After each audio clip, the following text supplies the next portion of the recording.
జై శ్రీరామ్ అందరికీ. ఈరోజు CBR 150 స్పెసిఫికేషన్ తెలుసుకుందాం. ఇది మనకు 149cc single cylinder liquid cooled device engine వస్తుంది. ఇది మనకు 18 horsepower ప్రొడ్యూస్ చేస్తుంది విత్ 12 Nm ఆఫ్ టార్క్. దీని యొక్క ఇన్స్ట్రుమెంట్ క్లస్టర్ చేసుకున్నట్టయితే మనకు సెమీ డిజిటల్ మీటర్ ఉంటుంది. ఇందులో మనకు టైమింగ్ చూపిస్తుంది, ఫ్యూయల్ గేజ్, దాంతోపాటు ఇంజన్ టెంపరేచర్, ఇక్కడ ఓడో వస్తుంది. మనకు RPM ఏమో సెమీ డిజిటల్ లాగా ఉంటుంది. ఇక్కడ మనకు స్పీడ్ వచ్చేసేమో ఫుల్లీ డిజిటల్ ఉంటుంది. కన్సోల్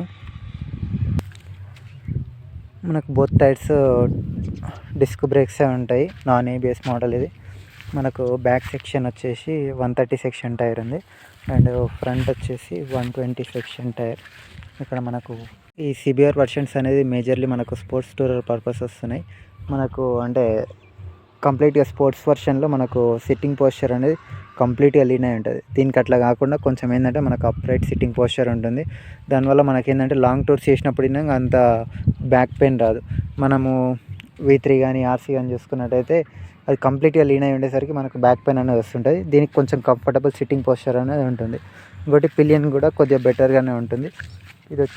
ఇది మనకు నార్మల్గా ప్రజెంట్ ఉన్న బైక్స్ కంటే కొద్దిగా హైట్ తక్కువ ఉండడం వల్ల పిలియన్కి కానీ రైడర్కి కానీ కొంచెం హైట్ తక్కువ ఉన్న వాళ్ళకి బాగానే సెట్ అవుతుంది. ఇందులో మేజర్ డ్రాబ్యాక్ వచ్చేసి ABS లేకపోవడం, దాంతోపాటు మనకు ఇనిషియల్ అనేది టార్క్ అనేది తక్కువ ఉంటుంది. దానివల్ల ఏంటంటే మనకు అంత హై అనిపించదు. స్టార్టింగ్ రేంజ్లో మనకు ఒక 4000-5000 RPM దాటినాక బండి బాగా అనిపిస్తుంది.